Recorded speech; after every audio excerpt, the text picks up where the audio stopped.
The city is a ruin. Streets once full of market stalls and laughter are now a maze of twisted metal, shattered concrete, and dust that never quite settles. Hospitals are empty shells, power is intermittent, water is a luxury. In the beginning, it felt like civilization itself had been erased overnight, not by time, but by bombs.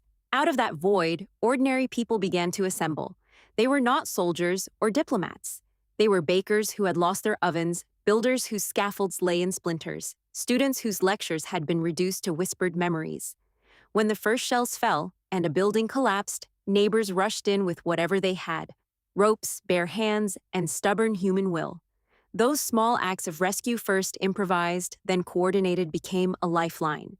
They called themselves the Syria Civil Defense. Internationally, they would come to be known as the White Helmets, after the simple white hard hats they wore. There was no master plan. There were no rescue academies. They learned by doing, often learning the hardest lessons the moment a wall breathed its last and a pocket of air needed to be found.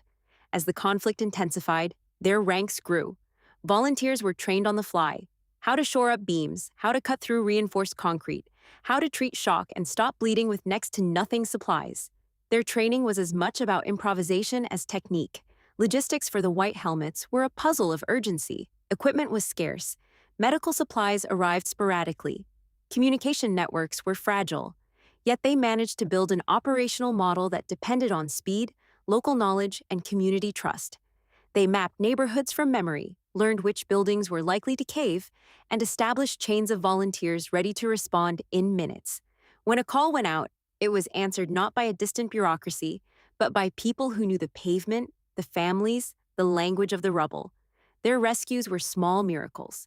Teams descended into crumbling apartments and banned basements, prying open doorways with crowbars, tunneling through dense masonry with chisels and bare hands. They worked around the clock, often without sleep, dragging survivors into daylight.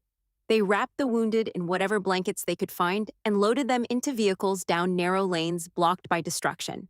Each saved life required a dozen coordinated acts: excavation, field medical care, transport, and the emotional labor of telling relatives that a child had been found.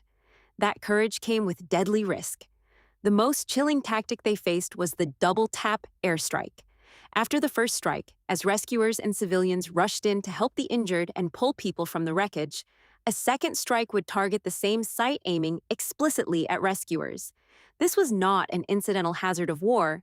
It was a strategy that turned compassion into a target. White Helmets volunteers worked under the constant knowledge that the very act of saving others might draw another bomb. Despite this, they persisted. They adapted. They documented their operations, recorded locations and times, and shared information to warn colleagues and civilians. They developed protocols to minimize exposure, to stagger entry, to coordinate safe corridors when possible.